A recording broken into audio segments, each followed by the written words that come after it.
Cinema താരങ്ങൾ എന്ന മേൽവിലാസത്തിനു പുറമെ ഒട്ടനവധി സന്നദ്ധ ജീവകാരുണ്യ പ്രവർത്തനങ്ങളിൽ ഏർപ്പെടുന്ന നിരവധി താരങ്ങൾ നമുക്കുണ്ട്. ചിലർ കൃത്യമായ PR വർക്കിലൂടെ ചെയ്യുന്ന പ്രവർത്തികളെ മറ്റുള്ളവരെ അറിയിക്കുമ്പോൾ ഒരു കൈ കൊടുക്കുന്നത് മറുകൈ അറിയരുത് എന്ന് വിശ്വസിക്കുന്ന താരങ്ങളും ഇതിനിടയിലുണ്ട്. അത്തരത്തിൽ ഏവരാലും ആദരിക്കപ്പെടുന്ന മാതൃകയാക്കേണ്ടുന്ന താരമാണ് തമിഴ് നടൻ സൂര്യ. സൂര്യയുടെ നേതൃത്വത്തിലുള്ള അഗരം ഫൗണ്ടേഷന്റെ സഹായത്തോടെ നിരവധി വിദ്യാർത്ഥികളാണ് വർഷാവർഷം പഠനം പൂർത്തിയാക്കി മികച്ച ജീവിത സാഹചര്യത്തിലേക്ക് കാലെടുത്തു വയ്ക്കുന്നത്. അഗരം ഫൗണ്ടേഷന്റെ 15ാമത് വാർഷിക ദിനത്തിലാണ് സൂര്യയുടെ ഈ സുമനസിന്റെ കഥ കൂടുതലായി പുറം ലോകമറിയുന്നത്. സാമ്പത്തികമായി പിന്നോക്കം നിൽക്കുന്ന വിദ്യാർത്ഥികളുടെ വിദ്യാഭ്യാസത്തിനായി സൂര്യയുടെ നേതൃത്വത്തിൽ 2006 സെപ്റ്റംബർ 25-നാണ് അഗരം ഫൗണ്ടേഷന് രൂപം കൊണ്ടത്. തന്റെ 35ാം വയസ്സിലാണ് സൂര്യ അഗരത്തിന് തുടക്കം കുറിക്കുന്നത്. 160 സീറ്റിൽ ആരംഭിച്ച കുട്ടികളുടെ പഠനം വർഷങ്ങൾക്കിപ്പുറം 6000-ൽ എത്തി നിൽക്കുകയാണ്. അഗരത്തിലെ കുട്ടികൾക്കായി വിവിധ കോളേജുകളിലായി 700ഓളം സീറ്റുകളും ഇന്ന് മാറ്റിവെക്കുന്നുണ്ട്.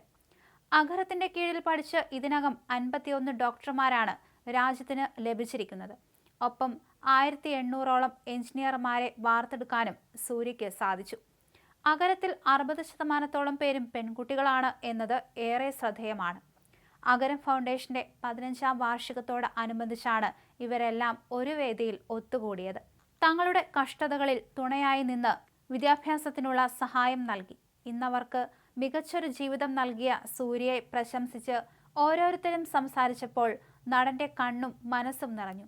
ഈ ദൃശ്യങ്ങൾ സമൂഹ മാധ്യമങ്ങളിൽ വൈറലാണ്. ഓരോരുത്തരും തങ്ങളുടെ അനുഭവം പറയുമ്പോൾ കരഞ്ഞുകൊണ്ടാണ് സൂര്യ ഇരിക്കുന്നത്. അതേസമയം സക്സസിൽ നിറഞ്ഞ കയ്യടിയും സൂര്യയ്ക്ക് എല്ലാവരും നൽകുന്നുണ്ട്. ഈ ഒരു ദൃശ്യങ്ങളൊക്കെ ഇപ്പോൾ സോഷ്യൽ മീഡിയയിലും വൈറലാണ്. തോൾ കൊടുത്ത് തൂക്കിവിട്ട അണ്ണൻ എന്നാണ് സൂര്യയെ പലരും വിശേഷിപ്പിച്ചത്. പിന്നാലെ അഗരത്തിന്റെ കഥയും നാൾവഴികളും പറഞ്ഞ സൂര്യയുടെ പ്രസംഗവും ശ്രദ്ധേയമായി. തന്റെ 35ാം വയസ്സിലാണ് അഗരത്തിന് തുടക്കം കുറിച്ചതെന്ന് സൂര്യ പറഞ്ഞു. എന്നാൽ ഇന്ന് അഗരത്തെ മുന്നോട്ട് കൊണ്ടുപോകുന്നത് ഇവിടെ നിന്ന് പഠിച്ചിറങ്ങിയ കുട്ടികളാണ്. ഇങ്ങനെയൊരു ചെയിൻ വരണമെന്നാണ് ആഗ്രഹിച്ചത്. അത് മനോഹരമായി ഇപ്പോൾ മുന്നോട്ട് പോകുന്നുവെന്ന് സൂര്യ പറഞ്ഞു. പഠിക്കണമെന്ന ആഗ്രഹമുണ്ടെങ്കിലും അധ്യാപകരോ ആപ്ലിക്കേഷൻ ഫോം വാങ്ങാൻ പൈസയോ ഇല്ലാത്തവരായ വിദ്യാർത്ഥികളുണ്ടെന്ന് മനസ്സിലാക്കി അഗരം ഫൗണ്ടേഷൻ ആരംഭിക്കുമ്പോൾ 100 പേരെ പഠിപ്പിക്കണമെന്നാണ് കരുതിയതെങ്കിലും 160 പേരാണ് പഠിക്കാനുള്ള ആഗ്രഹവുമായി എത്തിയത്. എന്നാൽ ഒരുപാട് പേർ സഹായവുമായി വന്നു. ആ യാത്രയാണ് ഇപ്പോഴും തടസ്സമില്ലാതെ പോകുന്നത്.